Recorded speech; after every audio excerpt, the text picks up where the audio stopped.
Hey, you geeks! I do love the Dragon Prince and have already covered Callum, Soren, and Rayla's dynamic character arcs. Those arcs all tie together into a lovely moment in the season 3 finale. But it's time to address the elephant in the room, Ezran. What is his arc? I'm not sure, and that is a problem. He's a great kid with endearing qualities such as hope, connection, and a sense of duty. These traits hold so much potential for him, and yet most of that potential remains unmet. Hope. Ezran is the voice of innocent, childlike hope. We have to return this egg. We have to keep it safe and carry it to Zadia. And find its mother. He's not naive and is reasonably cautious when it comes to befriending an assassin sent to kill him.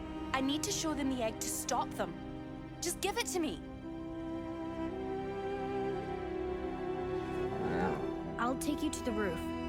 But he's not cynical. He tries to see the best in people. In return, he often finds it. It will just get tighter and tighter until I lose my hand. But I'm ready to pay that price. But when he doesn't find it, that doesn't faze him. He learns to disapprove of dark magic because it exploits and kills magical creatures. And just a hint of dark magic. Yet he is cautiously optimistic that Claudia, a dark mage, will do the right thing. Of course, she lies to him and attacks him.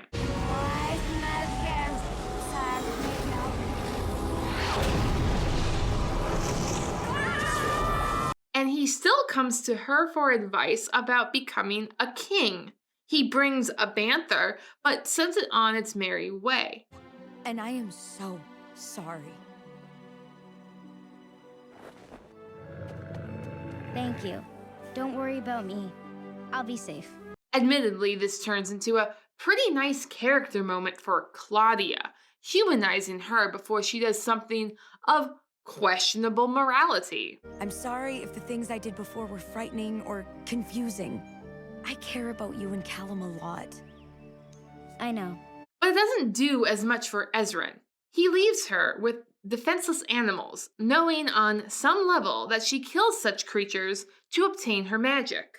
There is a difference between hoping a person will do the right thing and taking unnecessary risks in reliance of that hope.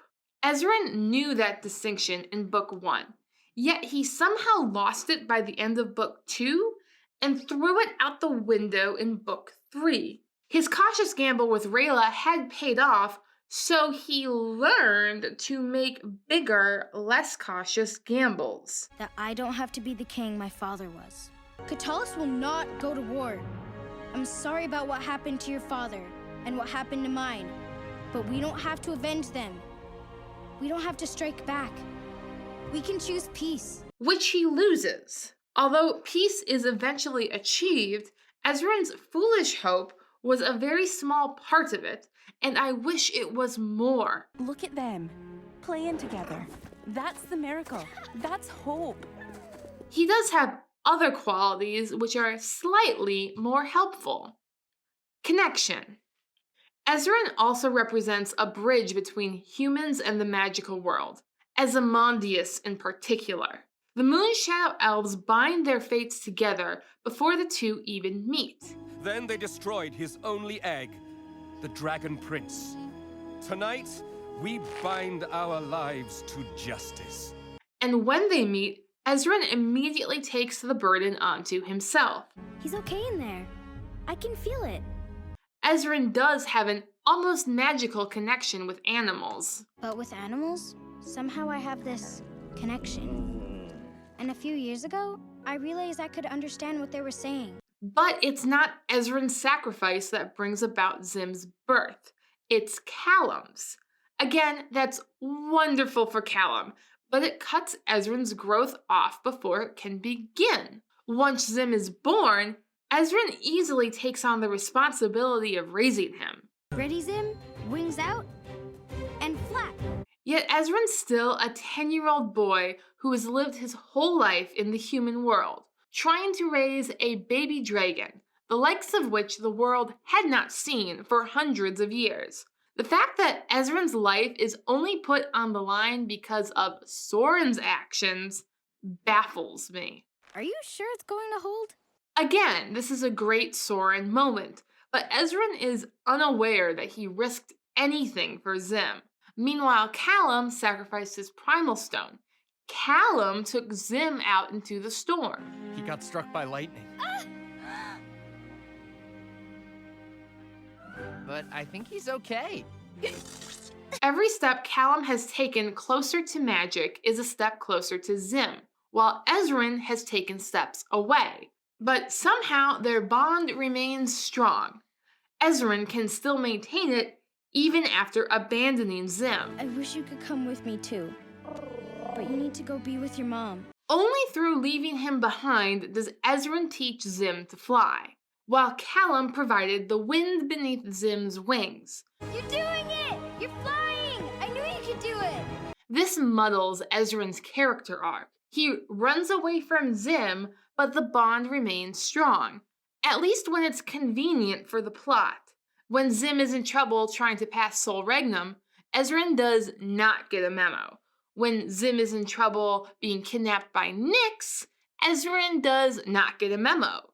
When Ezran flies across Zadia, he doesn't use his connection to Zim to find them. Fifi just knows.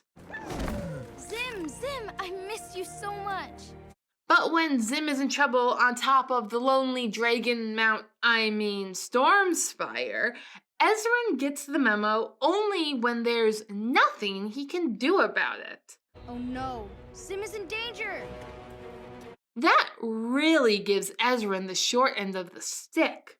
They gave Viren the twist reveal over building up Ezran and Zim's relationship. Instead, Soren stabs his father. Great moment, but not Ezran's. Ezran's moment is about dragons in general? I'm gonna find more help too. Big help. Wow. My little brother, all grown up and riding dragons. And about duty. Duty. Ezran's last characteristic is his sense of duty. He, unknowingly, spends 2 seasons running from the throne whose emptiness has driven Viren to villainy. An empty throne is a beacon of weakness. We're supposed to get a sense that Ezran has a problem with running away from responsibility, but this message is not clear. He runs away from the idea of assassins. Why do you think they're sending us away? Because they're coming to kill him. But stands to face an assassin. Say hello to my little friend. He runs away when he finds out his father is dead. If I am the king, then you have to let me go. But he seeks some advice. Questionable advice, but taking a moment to grieve, then seek advice is not a foolish act. After receiving advice, of sorts, he decides to take on the kingship. I'm not going with you to Zadia. I have to face my responsibility. Now that I'm king, I have to go home. Of all of Ezran's character flaws, I did not have running away from responsibility as one of them. He has always leapt eagerly at doing the right thing as he sees it, maybe too eagerly, even when advised not to. There may be a way out. What? There are capable people around you who can take up the burden of ruling for a few years while you just focus on growing up. He tries to rule on his own and runs his country into the ground and lands himself in jail. I'm so sorry it's come to this. No, you're not. This could be a big learning moment for Ezran, but instead he actually runs away. He's just a kid, and his time as king went relatively well as far as boy king's reigns could go. But the messaging is inconsistent. His sudden arc about learning to accept responsibility and stop running away ends with him running away and avoiding responsibility. His example leads part of Katolis' army to run away from their position as well. Ezran, in his last act as king, insisted that all those who no longer wish to fight be allowed to lay down their arms.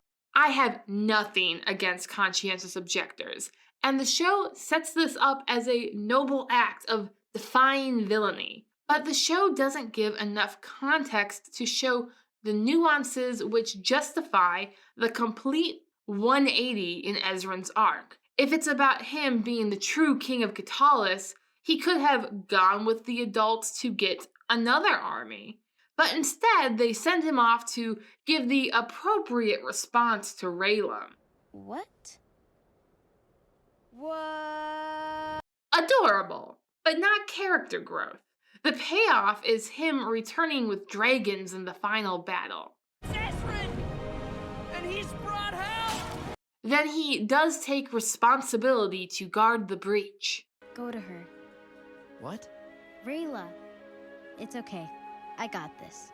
Ezran's grown some, but after a time skip, he has the potential to grow so much more. At 10 years old, there is only so much responsibility he can reasonably be expected to shoulder and shoulder well. I want to see him become a great King of Katolis, whose hope leads him to a new era of peace with the elves and dragons. But he's not there yet. Thank you for watching. Please like, share, and subscribe if you would like to see more. Your patronage is greatly appreciated.